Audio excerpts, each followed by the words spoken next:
जो संघ के प्रचारक थे उस समय, उस दौर के, तो रोटी लेके चलते थे, 2-2 3-3 दिन रोटी बचा के, और कि संघ और बीजेपी मतलब एक को जोड़कर एक साथ देखा जाता है। आप इसको किस तरह से देखते हैं? मेरा मतलब है संघ और क्या क्या काम करता है? ये सब काम करता है संघ, स्वयंसेवक तैयार करता है, निर्माण और व्यक्ति निर्माण। हाँ, तो वो फिर अलग अलग क्षेत्रों में जाकर के अपने रोजगार काम करते हैं। मैं 18-16 महीने तो जयपुर टोंक जेल में रहा और 2 महीने जयपुर जेल में रहा। दोनों तरफ पुलिस खड़ी, सीढ़ियों पर नीचे जाने के लिए जाए तो पुलिस 3, ऊपर जाने की सीढ़ी पर 3 पुलिस। फिर मैंने कहा भाई, मैं लाल साहब बांधी हुई थी, मैंने कहा मैं धोती पहन लेता हूँ। नहीं, आपको धोती वहीं आ जाएगी। फिर मैंने नारे लगाए, भारत माता की जय, इंदिरा गांधी मुर्दाबाद, आपातकाल हटाओ, ये आग्रह। बाकी मुसलमान तो सब हिंदू ही से बड़े हैं, 90% तो हिंदू से बड़े हैं, बाहर से थोड़ी आए हैं। तो इसलिए वो है तो यहीं के, परंतु जो मुल्ला मौलियों ने जो उनको किया फतवे से, तो उसी कारण वो कट्टरता आई है। परम जी गुरु जी कहा करते थे, अरे अगले जन्म में 2 शादियाँ कर लेना। प्रचार में कई बार बैठक में कहते थे कि अब इस जन्म में तो ये करो, अगले जन्म में 2 शादी कर लेना। नमस्कार, भारत रफ्तार में आप सभी का स्वागत है। मैं जितेश जेठमधन। इस जेजे शो में हम खास शख्सियत से आपकी मुलाकात कराते हैं। आज हमारे साथ हैं वरिष्ठ प्रचारक माणक जी। माणक जी राष्ट्रीय स्वयंसेवक संघ के 1966 में प्रचारक बने और तरुणाई में ही संघ के प्रचारक बन गए। अलग अलग दायित्व पर रहे और संघ का कार्य और विस्तार किया। माणक जी के बारे में ये कहा जाता है, सहजता, सरलता और सादगी ऐसे श्रेष्ठ कर्मयोगी माणक जी हमारे साथ हैं, जो लगातार संघ कार्य में जुटे हुए हैं। देखने में लगते हैं साधारण से, इनका कार्य है महान, क्योंकि माणक जी हमेशा लोगों को मिश्री भी खिलाते रहते हैं। माणक जी, मैं तो आपको जब भी देखा कि आप मिश्री खिलाते रहते हैं, ये मिश्री के पीछे राज क्या है? सबसे पहला सवाल तो यही है। मिश्री हमारे ठाकुरदास जी टंडन, जैसे कहते हैं संघ शिक्षा वर्ग में जाते थे हम, तो वहाँ हमको शिक्षक के नाते काली मिर्च और मिश्री 2-2.5 घंटे बोलते थे ना, तो गला ठीक और इसलिए काली मिर्च और मिश्री देते थे। तो वो मिश्री जो मिलती थी उसमें मैं थोड़ी थोड़ी सबको देता था। तो अब वो मिश्री मिलती थोड़ी थी, पर बड़ा बड़ा होलसेल का व्यापारी, किराना का व्यापारी, उसको थोड़ी सी मिश्री में बहुत खुश हो जाता था। तो सब लोग ऐसे वो बांटने की आदत थी, तो मैं फिर वो सब प्रसन्न होते थे। तो फिर मैंने भाऊ जी ठाकुरदास जी टंडन भी दिया करते थे, दादा भाई भी को सारा, ये सब प्रचारक थे। दादा भाई ठाकुरदास जी, ठाकुरदास टंडन प्रचारक थे, विभाग प्रचारक रहे, कई सारे राजस्थान में सब विभागों में रहे। वो होम्योपैथी पूरे डॉक्टर थे। तो अच्छा, उनसे आपकी मतलब ये आदत पड़ी कि भाई ना, तो फिर वो शुरू कर दिया, तो फिर चलती। मैं जिस भी विभाग में जाता हूँ राजस्थान के, हमारे दर्शकों को भी जानकारी दे दूं कि संघ में अगर किसी प्रचारक को सबसे ज़्यादा जानते हैं विभागों के अंदर, तो ये बोलते हैं वो मिश्री वाले प्रचारक कहाँ हैं। भाई साहब, मैं तो जिस भी प्रचारक विभाग में जाता हूँ, चाहे सचिवालय में जाऊँ, चाहे जेडीए में जाऊँ, चाहे नगर निगम में जाऊँ, चाहे पीडब्ल्यूडी में जाऊँ, किसी विभाग में आज तक गया, तो वही पूछते हैं कि आरएसएस के वो मिश्री वाले प्रचारक को हम जानते हैं। तो आप मिश्री के नाम से फेमस है। डीपीआर में जाता था, तो डीपीआर में सबको मिश्री बांटता था। तो नरेंद्र जी मिश्रा डिप्टी डायरेक्टर थे, तो कह रहे हमारा मिश्रा जी की मिश्री कहाँ है। और फिर वो उनको मिश्री देता था।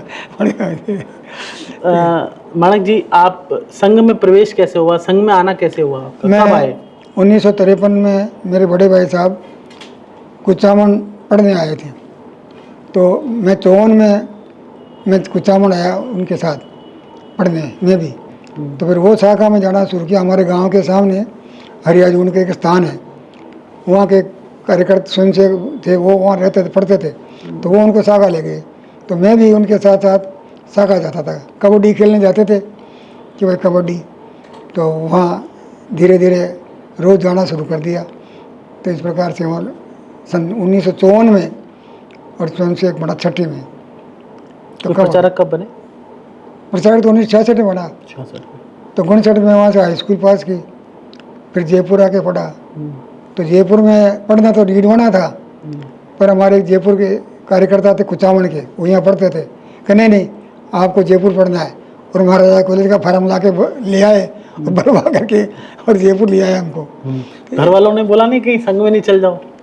नहीं, और 9वीं में तो उस समय कहा था, 9वीं में मेरे काका जी ने कहा कि भाई तुम ये शाखा में जाते हो, तुम्हारा पेट दर्द होता है, कुदकड़े लगाते हो, तो शाखा बंद करो। तो मेरे बड़े भाई साहब ने कहा कि नहीं, शाखा तो बहुत अच्छी है, वैसे और कोई शाखा जाना मत रोको।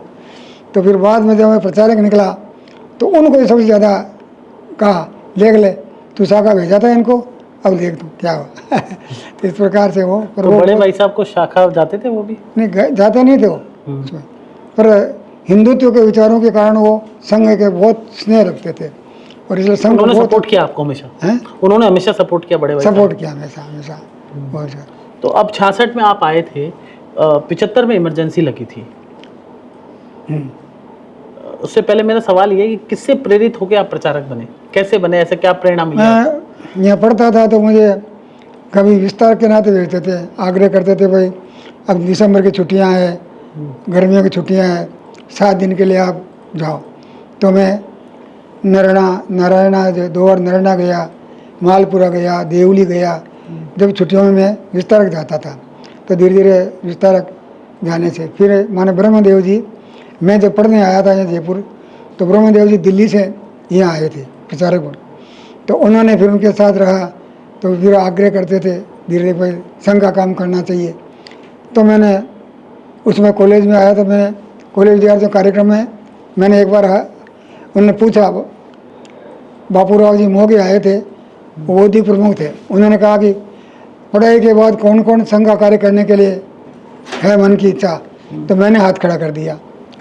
तब इसके बाद हर बार जब भी कोई प्रचारक आते थे, जैसे माननीय माधवराव जी मूल्य थे, क्षेत्रीय प्रचारक रहे हमारे, तो वो जो भी आते थे तो बाद में बुलाते थे ऐसे लोगों को।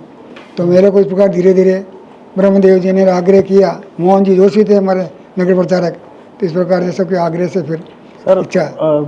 भाई साहब, लोगों में एक जागरूकता होती है माणक जी, लोग ये जानना चाहते हैं माणक जी कि संघ प्रचारक क्या होता है, संघ प्रचारक कैसे बनते हैं और क्या होता है संघ प्रचारक? संघ प्रचारक तो है तो संघ के लिए समर्पण करते हैं, अवेतनिक होता है, अविवाहित होता है, मतलब वेतन भी नहीं मिलता ना, और अविवाहित होता है, और इस प्रकार से बिना कोई स्वार्थ के। विस्तारक अलग होते हैं और प्रचारक अलग होते हैं? विस्तारक तो जो 7 दिन 10 दिन 15 दिन साल भर उनको विस्तारक, बाकी साल भर से ऊपर उनको प्रचारक कहते हैं। फिर तो बाद में तो ये उस समय तो हमको बहुत कम प्रचारक होते थे, राजस्थान में 29-30 प्रचारक ही थे। अभी कितने?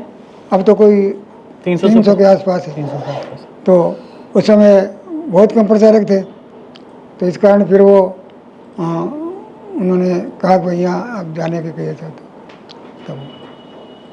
तो प्रचारक को कोई जानते नहीं। वेतन तो मिलता नहीं है प्रचारक को, फिर जीवन कैसे यापन? और उस दौर में तो बहुत कठिनाइयां जहाँ जाते थे तो वहाँ भोजन व्यवस्था स्वयंसेवकों घरों पर होती थी। अच्छा। सप्ताह भाई आज सोमवार को आपके, मंगलवार को इनके, बुधवार को इनके, हर सप्ताह। कई बार भूल जाते थे तो बिना भूखे रह जाते थे। तो माणक जी, मेरा ये सवाल है, आपने मुझे अभी अनौपचारिक बातचीत में बताया कि आपका परिवार जो था बहुत सक्षम परिवार था, बहुत रिचेस्ट फैमिली थी, फिर आप घर घर जाके ऐसे खाना खाना, मांगकर खाना खाना, शुरुआत में कैसा लगता था? तो स्वयंसेवकों तो वो, क्योंकि स्वयंसेवक तो ऐसा था कि भाई देखते थे ना प्रचारकों को हम, तो इसलिए देखते हैं जो भी है मिलता करना है। अच्छा। हाँ, इतना डेडिकेशन था आपका। हाँ। और आपके घर में क्या क्या है, मतलब परिवार में बहुत आपने बताया परिवार में सब हिंदुत्व के विचारों के, हमारे पिताजी भी हिंदुत्व के विचारों के थे। नहीं, आपके फैमिली में मतलब बहुत बड़ा बिजनेस है जैसा आपने बताया? हाँ, बड़े भाई साहब हमारे गुवाहाटी में उन्होंने काम था, फिर वो मेरे बड़े भाई साहब को भी गुवाहाटी ले गए। मैं भी एक बार 2nd ईयर में था तो गुवाहाटी का बिजनेस है वो गुवाहाटी में? गुवाहाटी कपड़े का काम, आलू को। अच्छा, बड़ा व्यापार है। तो फिर वो तो कभी कभी घर वाले ये नहीं बोलते थे कि भाई संघ में प्रचारक क्यों चलेगी, इतना बड़ा काम है अपना? नहीं, वो तो कोशिश की थी मेरे को। जब मैं गया था गुवाहाटी, भाई साहब ने मुझे बुला लिया था, तो माने ब्रह्मदेव जी ने कहा मानक जी भूलना मत, कहीं आप वहीं रह जाओ। मैंने कहा नहीं भाई साहब मैं आऊँगा। तो मैं तिरेचर में आया, वहाँ भी क्या कि दुकान पर बैठता था ना मैं, तो हमारे एक सुजानगढ़ के थे भंवर लाल जी राठी, वो व्यवस्थापक थे आसाम के, तो वो कहा करते थे मानक जी तो प्रचारक बनेंगे, तो मैं कहता हाँ मैं पढ़ूंगा। इस प्रकार से सारा तो ऐसा विचार चलता रहता था। टोंक में आप जिला प्रचारक रहे? पहले नगर प्रचारक रहा, फिर 2 तहसीलों का प्रचारक रहा, 68 से फिर जिला प्रचारक तो कहलाते। कैसी स्थितियां थी, परिस्थितियां थी उस वक्त?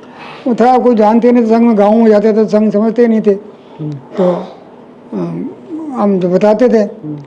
बाद में जब संघ का काम धीरे बढ़ा, अब जैसे बाद में गए, अरे वो संघ वही है कि जो मानव जी आते थे मोटरसाइकिल लेकर के, हाँ उन्होंने, अब तो बहुत आप साइकिल लेके भी चलते थे, आपने बताया जाए। पैदल जाते थे, साइकिल जाते थे, पूरे जिले में साइकिल से प्रवास किया, और कई बार पैदल ही 10-10 किलोमीटर पैदल ही जाते थे।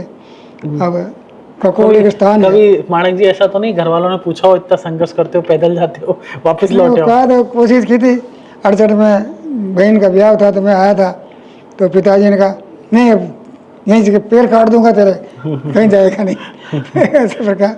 पर वो ऊपर से सारा, तो मैंने कहा मैं जाऊंगा। माता जी का ध्यान तो हुआ था, तो मैं उसमें परीक्षा दे रहा था, अच्छा। तो पता ही नहीं लगा। फिर वो उन्होंने फिर जब वो परीक्षा खत्म हुई तो मुझे लेने आए। तो उस फिर समय तो फोन भी नहीं थे, चिट्ठियां चलती थी। हाँ, तो फिर वो बताते ही नहीं थे कि कहाँ है, अच्छा, संघ क्योंकि लेने आ जाते थे पकड़ करके, घर वाले पकड़ के ले आते थे वापस, तो इसलिए बताते नहीं भाई कहाँ है प्रचारक। माणक जी, जब उस समय उस दौर में आप प्रचारक निकले, उस समय प्रचारकों पे अमूमन देश के कई राज्यों में ऐसे खबरें सामने आई हैं कि प्रचारकों पे हमले होते थे। कभी आप पे हुआ या राजस्थान में ऐसी कोई सूचना आपको मिली? राजस्थान में से कोई विशेष नहीं होता था। आप पे कभी ऐसा कुछ हुआ आपके साथ? आपके साथ कभी ऐसा हुआ कोई घटना? मुसलमानों, हाँ। बस मुसलमानों को उस समय क्षेत्र में जो उन्होंने किया था, बाकी क्या घटना थी वो?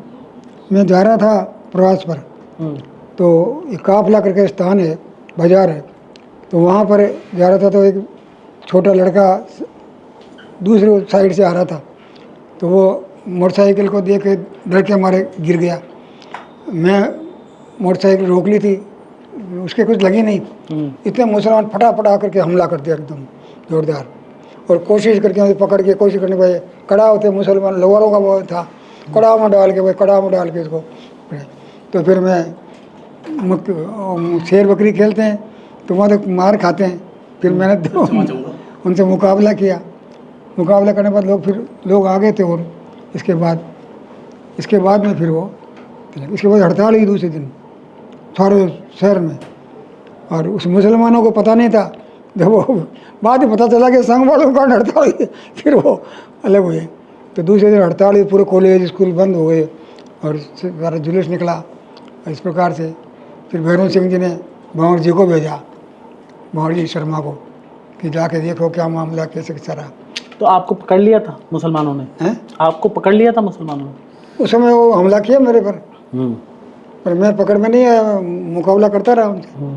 और इतने फिर दूसरे और लोग भी आ गए, फिर बाद में देखा कि भाई साहब है, तो फिर वो सब लोग आए, और भी आसपास के हिंदू भी आ गए, फिर वो चले गए। तो हमारे एसपी तिवारी जी थे, तो अरे अरे मैं आप तो बहुत दुबले पतले हो, और मैंने तो आपको लाइसेंस मैंने तो आपको दिया था मैंने कहा बेटा वो लाइसेंस क्या रखे, मैं तो चला रहा था, और मेरे सामने तो आया नहीं, वो गिर गया।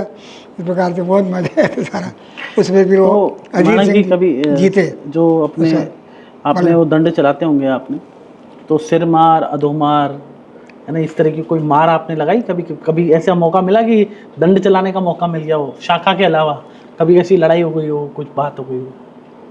नहीं, 1-2 बार कोई हुआ, मुझसे कुछ नहीं, ऐसा नहीं हुआ? वैसे संघ वाले पर वैसे ज़्यादा मुसलमान करते नहीं, डरते थे मुसलमान की संघ वालों से। डरते थे? हाँ। अच्छा, वो टोंक में आप रहते होंगे, तो मैं जब गया तो मैं सोचा कि मुसलमानों का राज्य और मुसलमानों का तो लोग कैसे, फिर जो ध्यान मैंने कहा सोचा जब वो हिंदू भी रहते हैं तो अपने क्या दिक्कत है तो इस प्रकार। अच्छा, आप गए थे जब डर रहे थे क्या? मैं सोचा भाई जब मुसलमानों का है सारा, तो संघ का कार्य, तो मुसलमान तो वैसे भी लोगों को भड़काया हुआ था कि संघ है मुसलमानों के विरोध में है, ऐसा है, मुसलमानों का शत्रु है। तो मैंने कहा जब और हिंदू भी रहते तो अपने क्या दिक्कत है, इस प्रकार से हुआ। समय के साथ बदलाव एक सामान्य प्रक्रिया है। इन 100 सालों के, संघ के 100 साल होने को आए हैं, 25 में 100 साल हो जाएंगे, और आप उस समय के प्रचारक हैं, आपातकाल से पहले के प्रचारक हैं। इन 100 सालों में आज और जब आप प्रचारक बने थे, क्या बदलाव आप देखते हैं? अब यह है कि अब तो पहले उस समय कोई सुविधाएँ कुछ नहीं थी, अच्छा। कई बार तो कार्यालय पर शौचालय भी नहीं होता था, तो कहीं बाहर जाना, कहीं इधर सरकार चल रहता था। और खाने की तो व्यवस्था, तो आजकल तो कार्यालय में भोजनालय भी है, सब कुछ है, और अन्य घरों पर भी सारी व्यवस्था होती है। उस समय तो कोई कुछ वो जो संशय उनके घरों पर ही होता था, और रहने की भी कोई व्यवस्था इस प्रकार की नहीं होती थी, तो जैसा मिल जाता था। एक बार तो हमारे जिला संघ चालक कार्यक्रम के उनियारा, रात्रि को ठहरने के लिए जगह नहीं, तो एक स्वयंसेवक था जो सामान्य परिवार था, एक झोंपा था, झोंपा, तो उसमें तो हमारे संघ चालक जी को सुलाया, और मैं और वो दोनों बाहर जमीन पर सोए। ऐसी स्थिति थी वहाँ। तो ऐसे कई जगह और व्यवस्था नहीं होती, पर लोगों को बड़ा ऐसे संघ के लिए प्रेम था कि संघ अच्छा है। तो ऐसा भी कहा जाता है कि मतलब जैसे मैंने कुछ प्रचारकों से सुना है, कुछ लोगों से सुना है, क्योंकि संघ लंबे अरसे से मैं कवर कर रहा हूँ, तो लोगों से ये भी सुना है कि जो संघ के प्रचारक थे उस समय, उस दौर के, तो रोटी लेके चलते थे, 2-2 3-3 दिन रोटी बचा के और प्याज से रोटी खा लेते थे। माने पाठक जी क्या करते थे कि कई बार तो वो 3 दिन का भोजन एक साथ ही कर लेते थे। इस प्रकार का रहता था उनका। और माने भैया जी बीकानेर में प्रचारक थे उस समय, तो उस समय कोई व्यवस्था होती नहीं, तो रोटियां जैसे को बच गई आए तो उनको सुखा करके तार में वो टांग देते थे। अच्छा। और फिर वो दही जब बहुत सस्ता था उसमें, तो 1 पैसे में दही आ जाता था, तो दही में ला करके रोटी भिगो करके और फिर वो खाते थे। और वाहन को थे नहीं, पैदल ही जाते थे, मिलों पैदल घूमते थे। सूखी रोटी खाते थे मतलब संघ के प्रचार? हाँ, जो मिल जाता खा लेते थे, नहीं तो भूखे रह जाते थे। आपने भी खाई सूखी रोटी? हाँ, कई बार नहीं मिली तो नहीं मिली। तो माने सोहन सिंह जी हमारे प्रांत प्रचारक रहे बाद में, उन्होंने कहा माने जी भूखे नहीं रहना है, अपने को संघ का कार्य करना है ना, आगे लंबा करना है, तो भूखे नहीं रहना है। तो जब भी नहीं हो तो ढाबे में जाके भोजन। गोलवलकर जी का राजस्थान से जुड़ा कोई स्मरण आपको याद हो? हाँ, तो मैं परम पूज्य गुरु जी का हर वर्ष 3 दिन का प्रवास होता था। 3 दिन संघ शिक्षा और 3 दिन अलग। तो एक बार सन 1967 में 21 दिन का प्रवास था, तो कई जिलों में प्रवास था। तो मैं 66 में टोंक में गया, तो दूसरे साल 67 में गुरुजी का कार्यक्रम मिल गया। तो जुलाई में बैठक होती है उसमें, तो हमारे संघ चालक जी आए और बड़े प्रसन्न होकर के, भाई साहब बड़ी खुशी की बात है, मेरे को बैग भेंट में किया। मैंने कहा भाई साहब क्या? अरे परम पूज्य गुरुजी का कार्यक्रम मिल गया है 11 सितंबर को। तो 11 सितंबर को जो कार्यक्रम हुआ तो 10,000 जनता थी, और गुरुजी का भाषण हुआ किले के मैदान में। तो बाद में अहमदाबाद में जाकर के कहा कि वहाँ टोंक में रंग बिरंगी पगड़ियाँ वाले, क्योंकि मीणा हरे रंग की पहनते हैं, जाट सफ़ेद की, कोई कैसे लाल रंग की, गुजर, कई प्रकार की अलग अलग रंग के। तो उस समय वर्णन किया। तो गुरुजी के प्रत्यक्ष वहाँ मिलना जुलना, साथ रहने का। 3 दिन में उनके साथ प्रबंधक भी रहा। ये मोती डोंगरी किसान मैदान खाली था, तो 2000 की बात है, तो वहाँ शिविर लगा था, केवल एक मकान था वो जोरी का, वहाँ गुरुजी ठहरे थे, मैं उनके प्रबंध में व्यवस्था में था। तो दिन में शाम को उस दिन पथ संचलन था, तो सब लोग पथ संचलन में गए। बाद में महाराजा मान सिंह जी और गायत्री देवी वो भी परम गुरु जी से मिलने आए थे। और इस प्रकार से सारा गुरुजी बड़े सब लोगों से संपर्क रखते थे। जहाँ भी जाते थे तो समाज के विद्वान हैं, प्रतिष्ठित लोग हैं, उनके अन्य प्रभावी लोगों सबसे मिलते थे ऐसा। तो उस समय गुरुजी के साथ रहने का संघ शिक्षा वर्ग में। आप दूध लेने भी गए थे गुरुजी के लिए, मैंने सुना साइकिल पे? हाँ? आपने बताया था मैं साइकिल पे दूध लेने गया था गुरुजी के लिए। हाँ, क्या गुरुजी ठहरे थे यहाँ मोती डूंगरी के सामने, तो गुरुजी गाय का दूध पीते थे। तो फिर मैं एक कस्तूरी लाल जी भसीन थे, जिनके यहाँ सर्जिकल का काम था MI रोड पर, वो रहते तिलक नगर में रहते थे। तो मैं साइकिल से जाके और वहाँ से दूध लेके आता था।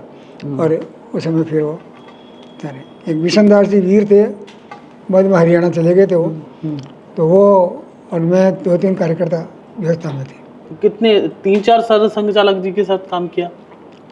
मैं गुरुजी से लेकर के बाला साहब देवरस, रज्जू भैया, सुदर्शन जी, अब भागवत जी, आप मतलब 4 पीढ़ी 5 पीढ़ी आपने देखी। 5 RSS के सरसंघ चालकों के साथ। अब बार भागवत जी आए थे रमेश जी के यहाँ क्षेत्र संघ चल रही बेटे के ब्याह में, तो एक ने कहा वैसा मानक जी आपको, अरे मानक जी को तो खूब जानता हूँ मैं। आने वो भागवत तो बड़ा मजा आया। मतलब आपका सबसे स्नेह रहा है जितने नाटक ले रहे थे हमारे भागवत जी, तो बातचीत करते करते कहा कि ये कोई पत्रकार तो नहीं है कोई। उन्होंने कहा कि मानक जी पत्रकार है। हाँ, माणक जी से जुड़ा एक रोचक किस्सा ये भी है कि माणक जी 34 वर्ष तक संघ की एक पत्रिका निकलती है राजस्थान में, जिसे पाथेकण कहा जाता है, 34 वर्ष तक प्रबंध संपादक पाथेकण के रहे। तो माणक जी वो पाथेकण का जो सफर था कितना कठिन था, एक पत्रकार के रूप में, एक प्रचारक के रूप में ढलना, मैं प्रचारक से पत्रकार के रूप में आप ढले, ये कितना टफ था? वैसे तो क्या कि मैं ज़्यादा पत्रकार का तो काम कम करता था, परंतु प्रबंध का काम ज़्यादा करता था। पर मैं DPR में सब जगह जाता रहता था, मिलने जुलने सारा। तो उस समय कन्हैयालाल जी चतुर्वेदी वो शुरू से संपादक रहे, रिजर्व बैंक में थे, परंतु वो चतुर्वेदी नहीं, कन्हैयालाल लिख देते थे, और इस प्रकार से कभी KL लिख देते थे। और उनका 6 बार डेवलपमेंट हुआ, कभी गुवाहाटी, कभी कलकत्ता, कभी कहीं का। तो फिर उन्होंने पाथेकण के लिए ही उनका रुकवाया। अंत में तो अटल बिहारी वाजपेयी प्रधानमंत्री थे, तब उनको प्रधानमंत्री ने उनका रुकवाया। तो उन्होंने कहा कि रिजर्व बैंक के इतिहास में पहला व्यक्ति है जिसका भी प्रधानमंत्री ने तब रुकवाया। आपके तो अटल जी से भी मैं उनके साथ काम करता था। मैं अटल जी से अटल जी के साथ तो 5 जनवरी का 50 वर्ष पूरे हुए थे, तब एक बार वहाँ उनके साथ से भोजता साहब भोजन था, सब तो उसमें थे। और सन 73 में अटल जी आए थे टोंक, रात्रि को 1:30 बज गए थे। प्रधानमंत्री थे? हाँ, नहीं प्रधानमंत्री नहीं थे, अटल जी वो विपक्ष के नेता थे उस समय। तो उस समय क्या हुआ कि 9 बजे की जनता बैठी हुई, तो देवली से आने में उनको रात को 1:30 बज गए, कोई ऐसी स्थिति रही। तो जनता वापस जा रही थी, इतना पता लगा जो अटल जी आ गए, तो वापस जनता उमड़ करके आ गई, और सब ने जोर जोर से नहीं हम तो बटे भाषण सुनेंगे। तो गिरिराज किशोर जी उस समय के संगठन मंत्री थे राजस्थान जनसंघ के, तो वो भी बहुत चिल्लाते, गुस्सा आता था उनको, अरे माणक जी क्या हो रहा है, आप रोको इनको सबको। तो फिर वो बाद में उससे कहा भाई सबको कहा भाई देखो सवेरे 6:30 बजे सभा होगी, आप सब आ जाओ। तो फिर जनता गई, फिर उनके ठहरने की व्यवस्था सर्किट हाउस में थी, पर वहाँ कोई व्यवस्था थी नहीं, तो हम तो कार्यालय से बिस्तर ले गए, सारी व्यवस्था की, और सवेरे फिर वो कार्यक्रम हुआ। अब इसी प्रकरण से एक बात जुड़ी करते हैं, जनता में एक विषय चलता है कि संघ और बीजेपी मतलब एक को जोड़कर एक साथ देखा जाता है, आप इसको किस तरह से देखते हैं? संघ तो सूर्य है, सूर्य की रोशनी जब तक मिलती है तो पृथ्वी में सब जीवित रहते हैं। तो ऐसे ही सब संगठन जितने भी क्षेत्र हैं, संघ ने तय किया कि हर क्षेत्र में हम जाएंगे, हमारा स्वयंसेवक सारा समाज की सर्वांगीण विकास करने के लिए कोई भी क्षेत्र नहीं छोड़ेंगे। इसलिए राजनीति भी एक क्षेत्र है, धार्मिक क्षेत्र है, शिक्षा क्षेत्र है, चिकित्सा क्षेत्र है, मजदूर क्षेत्र है, किसान क्षेत्र है। हर क्षेत्र में संघ ने अपने स्वयंसेवकों को, क्योंकि संघ तो शाखा लगाता है, जो निर्माण काम होता है, तो बिजली घर में जब निर्माण और बिजली यदि काम नहीं है तो क्या किया, तो संघ का स्वयंसेवक जो है फिर उनको अलग अलग क्षेत्र रुचि के अनुसार, किसी की राजनीति में, किसी शिक्षा में, किसी चिकित्सा में, तो वो संगठन खड़ा करते हैं। कई संगठन ऐसे खड़े होते हैं कि स्वयंसेवकों ने नहीं किए, पर संघ के विचारों के अनुकूल है, तो फिर संघ ने उसको सहयोग दे करके उसको, मतलब सब स्वतंत्र हैं अपने आप में? हाँ, सब स्वतंत्र, ऑटोनोमस है। ऑटोनोमस है, हाँ। संघ केवल उनको जो सूर्य की रोशनी मिलती है तो जिंदा रहते हैं, वैसे संघ सूर्य की तरह है, बाकी सब इस प्रकार के उनसी रोशनी। आपका कहने का मतलब है कि वट वृक्ष है, उस वट वृक्ष की बहुत सारी शाखाएं हैं, और वो हर शाखा स्वतंत्र है।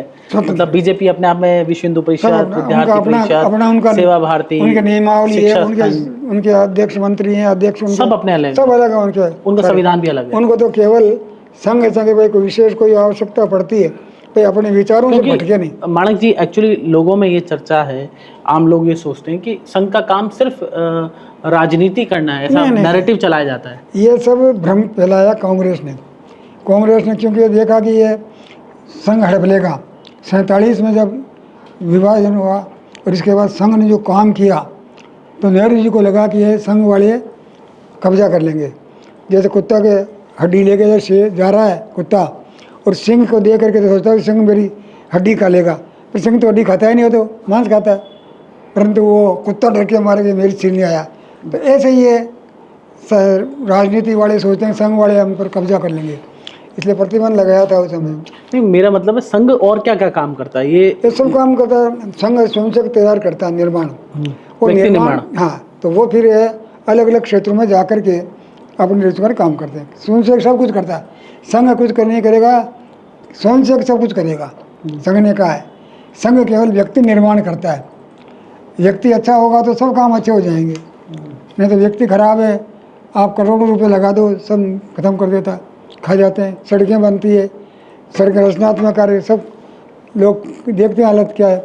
आदमी अच्छा नहीं है तो व्यक्ति अच्छा नहीं है तो काम अच्छा नहीं तो होगा। किससे मैं आपसे पूछूंगा, आपातकाल 25 जून को आपातकाल लगा था उस समय 1975 में, 74 के आसपास लग गया था, 75 तक। 25 जून को जब आपातकाल लगा तो मैं उस समय रतनगढ़ में था, मेरे छोटे भाई काका जी लड़का का विवाह था। तो 25 को वहाँ पहुँचा रात को, 26 को सवेरे हमारे कार्यकर्ता थे नगर कार्य वहाँ के, चलो भाई साहब चाय पीने चलते हैं शाखा के बाद। मैंने कहा आज तो हम बारात में आए हुए हैं, हमारे साथ पियो चाय। उन्होंने कहा नहीं बात, तो वहाँ बैठे थे, इतनी घोषणा हो गई कि आपातकाल लगाया, अब उनका कह तो उनको पकड़ लेंगे आपको सबको। मैंने कहा ठीक है कोई बात नहीं। अब उन्होंने क्या किया कि मैं तो था इधर, बाद में कुचामन आ गया था और उधर हमारे टोंक में छापा मारा और हमारे कार्यालय को सील कर लिया पकड़ने के लिए, पर मैं था ही नहीं। तो मैं फिर 4 जुलाई को फिर मैं टोंक गया। तो उस समय सब ने अपना वेश बदल करके पैंट है वो सारा बदल लिया और फिर वहाँ गए। तो 2-3 महीने बाहर रहा। पकड़ में कब आया, क्या करते थे बाहर रह के? बाहर जाके स्वयंसेवकों से मिलते थे, उनको जानकारी देते थे, आग्रह करते थे, वो संपर्क बनाते थे किसी प्रकार से। तो मैं जिले में जाता था, जैसे टोंक जाना है तो मैं टोडर राजसिंह जाना है तो रेलवे जाता था। अब वो एक दिन वो यहाँ के टोंक के जो थानेदार थे तो जयपुर स्टेशन पर आए हुए थे, उन्होंने मेरे को देखा तो उन्होंने वो भी स्वयंसेवक थे, तो फिर उन्होंने कुछ नहीं कहा। अब बचा लिया उन्होंने आपको? हाँ, नहीं तो वो उसके मेरा वारंट तो निकले हुए थे सारा। फिर बाद में पकड़ में कब आया आप? 26 सितंबर को, क्या कि मैं जयपुर से गया था, बैठक थी, बैठक के बाद मैं ट्रक पकड़ करके और करके जैसे रात को 11 बजे पहुंचा और फिर सवेरे वहीं रात को 2 बजे फिर एक बार कार्यकर्ता 2 अक्टूबर को वो गांधी जी का दिन था ना, तो उस पर पर्चे बांटने थे, वो एक क्रांतिकारी अग्नि वैसे करके करते वहाँ फ्लैगलेंट होते थे, वो खूब लेकर के आया था। जहाँ मैं ठहरा था उसी कमरे में रखे हुए थे। सुबह शाखा के बाद आए तो वॉलीबॉल खेलते थे, पर उसमें मीसा का कोई जानते नहीं कि मीसा इतना खतरनाक है। तो लोग बातें करना, गप्पे लगाना, और ये कलेक्टर साहब आए हुए हैं अपने, तो ये सारा हिला इसको ऐसा करके। अब वो उस समय पुलिस जो है वो नया कलेक्टर आया था, तो उन्होंने कहा जल्दी से जल्दी पकड़ो प्रचारकों को। तो उस समय वो पुलिस ने पता लग गया, वो चल रही थी टेलीफोन। तो फिर दोपहर में वो 4 बजे करीब आसपास एकदम, मैं तो प्रतीक्षा कर रहा था दाढ़ी वाड़ी बढ़ाने के, नाई को बुलाया था तो नाई तो नहीं आया यार, कोई एकदम अंदर आया।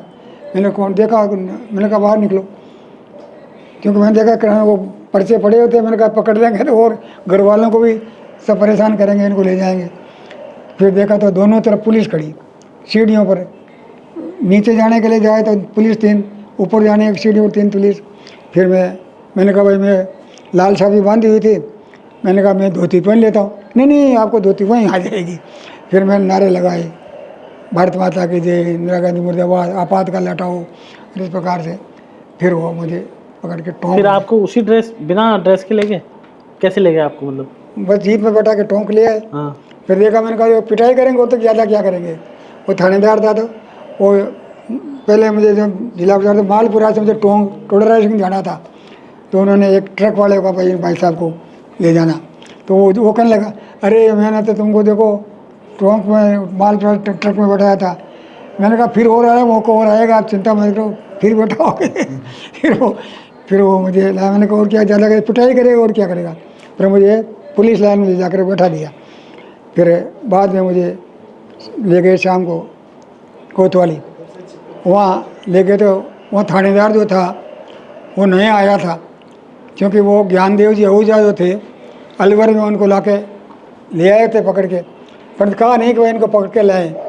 तो पुलिस वाले को एक था तो उसको पता नहीं था, उन्होंने कहा मैं थोड़ा घूम के आता हूँ, और घूम के आले निकले तो वो रिपोर्ट में तो लिख दिया कि भाई गांधी को पकड़ लिया, और वो गायब हो गए। तो उस थानेदार का ट्रांसफ़र कर दिया। तो इंद्र कुमार जी की जगह वो वहाँ आया। तो मैंने कहा भाई मेरे पेट में गड़बड़ है, मुझे रात्रि को बाहर ही सोने दो। उन्होंने कहा नहीं, मैं तो दूध का जला हुआ छाछ पीता हूँ, वो ज्ञानदेव ने मेरे को तो किया। तो फिर वो मुझे हथकड़ी लगा करके वो हवालात में तो रखा, चड्डी बनियान में रखा हैं? आप कह रहे हो चढ़ी बनियान में ही। अच्छा। फिर बाद में सवेरे कार्यकर्ता को मैंने समाचार करे, पास में दुकान थी, फिर उन्होंने धोती को भेजी तब जाके। तो ऐसे 2 दिन वहाँ हालात में रहे। फिर 26 को शाम को उनको महावीर प्रसाद जो सचेतक रहे थे ना, तो वो और वो जिला मंत्री थे, तो उनको पकड़ के लाए निवाई से, साथ में रहे थे। उन्होंने जुलूस निकाल के निकले थे तो लेते। फिर वो आए उनके साथ, फिर हम दोनों 26 सितंबर को जेल में गए। कितने टाइम के लिए? मैं 16 महीने तो जयपुर टोंक जेल में रहा, और 2 महीने जयपुर जेल में रहा। तो 22 मार्च को 77 को जयपुर जेल से रिहाई हुई। तो इस प्रकार से वहाँ खूब कार्यक्रम होते थे, शाखा लगती थी। क्या जेल में भी ध्वज नहीं था, ध्वज और दंड नहीं था, बाकी सब कार्यक्रम होते थे जेल में? जेल में वहाँ बहुत जेल में जेलर से सेटिंग कर ली क्या आपने? नहीं, लेटर तो बता, वो कहते थे भाई साहब हम तो आपकी रखवाली करने वाले हैं, हम आपका कुछ नहीं कर सकते। तो उनको बहुत मज़े आते थे। हमारे संघ चालक जो क्षेत्र के बाद में रहे, वो भी हमारे साथ थे हिंडोन से, तो बहुत मज़े करते थे। और सारा जेल में जेल में भी सारे कोशिश की थी जेल में जेल में कैदियों से लड़ाने की उन्होंने, किन्होंने? सरकार वालों ने। अच्छा। कि भाई ये कैदी लड़े और ये इनको अलग अलग हो जाए, मीसा वाले अलग हो जाए, DRO वाले अलग हो जाए। तो उन्होंने कोशिश की, पर कैदियों ने कहा कि नहीं, क्यों कैदियों के हम जब आए थे तो उनको सड़े मक्का फलाना ऐसी गंदी देते थे। हमने कहा कि हम तो आए इसीलिए हैं जेल में, इनको अच्छा लाओ, बढ़िया गेहूँ लाओ, बढ़िया सारी चीज़ें लाओ। तो उनकी व्यवस्था करवाई। तो सब वो मतलब जेल में भी वेलफेयर का काम किया आपने, खूब सामाजिक कार्य किया। तो वो बहुत खुश होते थे। दवाई जो देते थे, तो वो एक कंपाउंडर था तो वो गोलियाँ देता था, पर मैं होम्योपैथी की दवाई देता था। तो वो होम्योपैथी के हमारी दवाई देते, वो चूने वाली गोलियाँ फेंक देते थे। ये नहीं, इस प्रकार से जेल में दवाई देना, लोगों की पढ़ाई होती थी और सब कार्यक्रम चलते। माणक जी, मेरा एक सवाल ये है, राम मंदिर का भी बन गया था, राम मंदिर अब बन गया है, लेकिन राम मंदिर की भी एक बड़ी लड़ाई हुई, कार सेवा हुई। कार सेवा को स्मरण आपको याद हो? कार सेवा में मैं निवासी में आ गया था, परंतु उस समय हमको प्रचारकों को नहीं भेजा था। नहीं, आप क्या करते थे उस समय? कुछ जागरण का कार्य, पत्रिका? पत्र पाठ्यक्रम जो है उसका निकालना, उनको भिजवाना, प्रेषण करना, छपवाना, ये काम करता था। अच्छा, एक सवाल ये है, एक पाठ्यक्रम को आपने 0 से हीरो बनाया, 2 लाख इसकी प्रतियां, करीब 2-2.5 लाख लोग पढ़ते हैं इसको। 10 लाख लोग पढ़ रहे हैं। तो शुरुआत में आपने कितने लोगों से शुरुआत की है? शुरुआत में तो पहले जब पाठ्यक्रम निकला था तो पहले कार्यकर्ताओं को, कुछ समाज के कुछ लोगों को 4 पेज के बनाते भेजते थे। फिर मैं जब आया था उसमें 5000 प्रतियां निकलती थी और मासिक था। फिर धीरे धीरे भारतीय भवन में चलता था, फिर 15,000 हुई, 20,000 हुई, 35,000 हुई।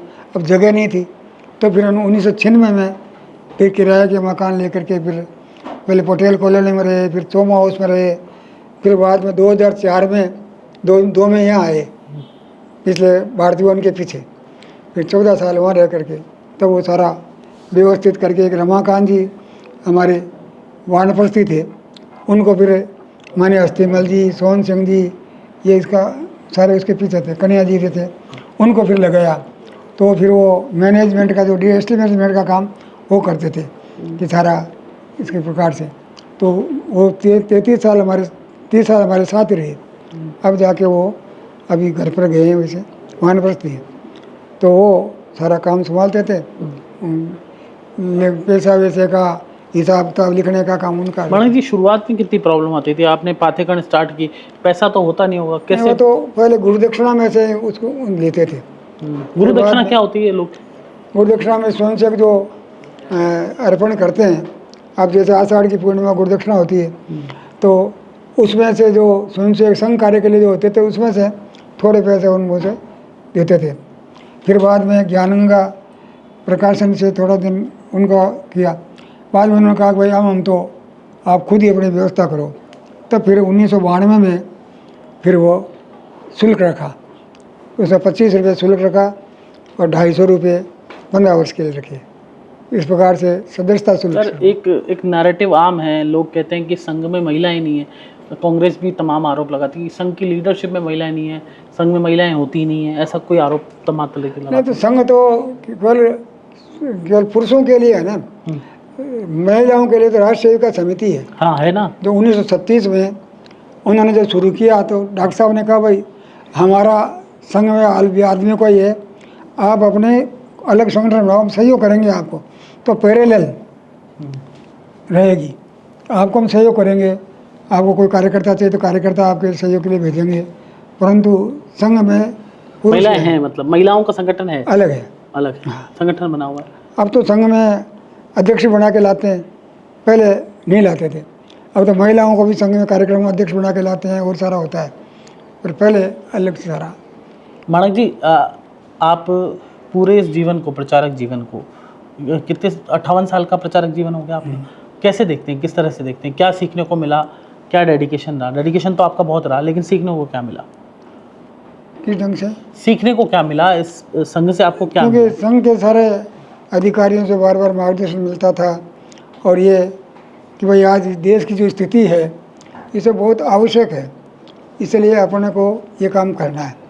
और इसलिए यही रख करके चाहे जैसे कोई कष्ट हो, कितने भी हो, परंतु ये एक जीवन का लक्ष्य बना करके कि अपना ये जीवन अब की बार पूरा जीवन समाज के लिए, देश के लिए है। पर गुरु जी कहा करते थे, अरे अगले जन्म में 2 शादियाँ कर लेना। प्रचार में कई बार बैठक में कहते थे कि अब कि इस जन्म में तो ये करो, अगले जन्म में 2 शादी कर लेना। प्रकार से मुझे बहुत आनंद से साथ था।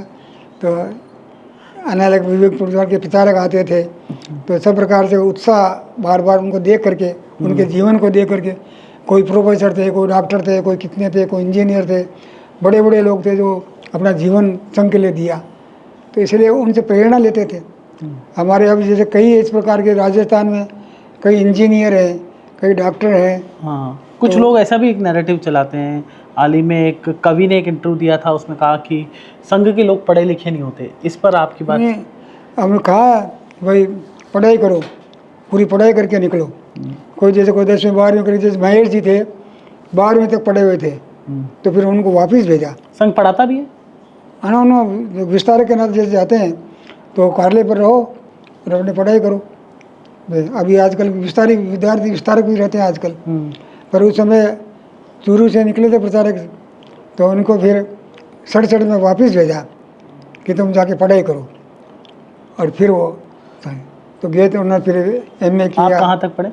मैं BSc किया। BSc की? तो आग्रह करते भाई कम से कम BA तो करके या ग्रेजुएट तो होना ही चाहिए। और कोई वैसे प्रतिभावान है तो कोई बात नहीं, 12वीं में तो भी करेंगे, परंतु आग्रह यही था कि पढ़ाई अधिक से अधिक पढ़ाई करके पहले पढ़ाई करो अच्छी, फिर बाद में जाओ। नहीं तो लोग कहेंगे, पर मुझे डॉक्टर साहब कहा करते थे कि तुम चाहे सत्यनारायण की कथा ही करना, पर MA करो। कि लोग कहेंगे देखो पंडित जी MA पास हैं, फिर भी देखो कथा कर रहे हैं। तो इस प्रकार समाज उनको देता है, नहीं सोचते हैं भाई इनको कुछ खाने को नहीं मिलेगा इसलिए संघ में आ गए। हाँ, ये एक नैरेटिव है। तो ऐसा नहीं, आम लोगों के जो विपरीत विचारधारा के लोग हैं, वो एक उनका एक माइंडसेट है, वो हम नैरेटिव सेट करने की कोशिश करते हैं। संघ में वो लोग आते हैं जो गरीब होते हैं और जो पढ़े लिखे नहीं होते। इसलिए संघ के लिए कहते हैं भैया आप पढ़ाई करके फिर निकलो। इतना समर्थ यदि घर आना पड़े तो भी आप अपने स्वयं खड़े हो जाओ पैरों पर, इस प्रकार से रहता था पढ़ाई के लिए। आज के युवाओं को आप क्या प्रेरणा देना चाहेंगे? आज समाज सुधार के क्या मुख्य कार्य हैं जो युवाओं को करने चाहिए? पर युवाओं को यही है कि अब स्थितियाँ बहुत खराब है। परम गुरु जी ने कहा था गेतर में कि आने वाला समय सन 47 से भयंकर होगा ये, और इसलिए हमारा कार्य जल्दी से जल्दी बड़ा समाज को बिल्कुल जागृत करना है। इसलिए अधिक से अधिक संख्या में अधिक से अधिक प्रचारक, अधिक से अधिक कार्यकर्ता निर्माण करो, और जैसे गांव-गांव तक शाखा फले। ये जो जागरण पत्र ही बनाया है ये इसीलिए कि जहाँ पर शाखा नहीं लगती तो जागरण पत्र जाएगा तो लोगों को विचार मिलेंगे, तो इसलिए अपने इस प्रकार के लोग खड़े हो जाएंगे। अब गांव में जाते हैं कई बार शाखा नहीं लगती, परंतु पाठ्यगण के पाठक हैं तो आप कहीं जाते तुरंत वो आपको सहयोग करते हैं।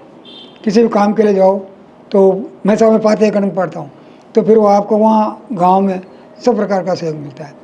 तो इस प्रकार से आग्रह यही है कि जवान अधिक से अधिक युवक शाखाओं में आए। अब आज तो नहीं हो गए तो आजकल तो ऑनलाइन भी करते हैं, परंतु जो संघ स्थान के रगड़ नहीं खाता ना, रगड़ का तो मतलब वो जो है वो ज़्यादा दिन नहीं टिकता है। रगड़ कैसे मतलब जैसे शाखा में आया, खूब वो खेल कूद किया और वो कबड्डी खेल रहा है और क्या, तो ज़मीन से मतलब जो है जुड़े, तो मातृभूमि की ये जो मिट्टी है इसमें से शक्ति है। पर मुझे गुरु जी कहते थे सूर्य नमस्कार करते हो, कोई कहीं से उनसे बाल जब नहीं लगे, बाल रेत लग जाए, तो गुरु जी कहते थे आज बाल बचा रहे हैं कल खाल बचाएंगे। इसीलिए जरूरी है बाल टिकना, साष्टांग प्रणाम करते। तो आज स्थिति ऐसी है कि अधिक से अधिक युवक जो है संघ में आए और ये आज की परिस्थिति को देखते हुए, क्यों अभी भी देखा बिजनौर में इतने वो 6 मुसलमान पकड़े गए मौलवी, अत्यंत हजारों तो तलवारें, मशीन वो AK-47 वो जो है एक राउंड 1 घंटे में 8,000 फायर कर सकते हो, तो इस प्रकार के शस्त्र थे। तो इसलिए आग्रह है कि भाई अब जल्दी से जल्दी अपन देश की परिस्थिति को देखते हुए और गांव-गांव तक कार्य फैले तो फिर हम देश को बचा सकेंगे। नहीं तो फिर वो विभाजन की जो स्थिति हुई थी तो फिर ऐसी ये गतिविधियाँ बढ़ रही है।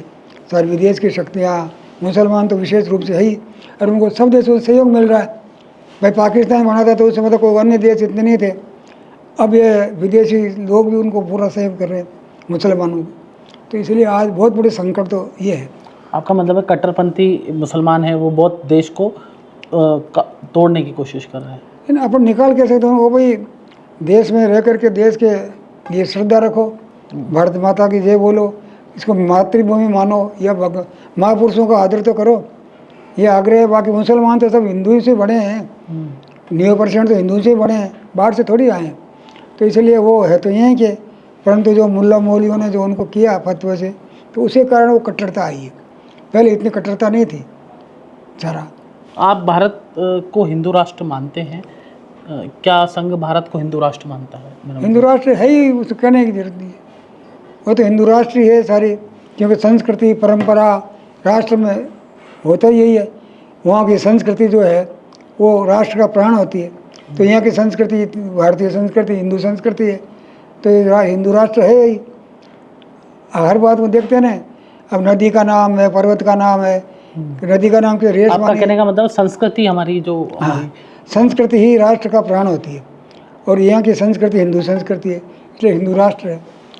तो ये माने नहीं माने पर तो ये है ही, बोलने में लोग कहते ही हैं कई बार, परंतु वैसे मानने को तैयार नहीं है, क्योंकि सब लोग जो है मुसलमान नाराज़ हो जाएंगे, फलाना हो जाएगा, वो ले जाएगा, वो जो राजनीति के कारण अब वो जो लोग नहीं मानते वो भी संघ के कार्यक्रम में आने के बाद वो भी कहते हैं हिंदू राष्ट्र है, वहाँ उस समय बड़े प्रसन्न होते हैं।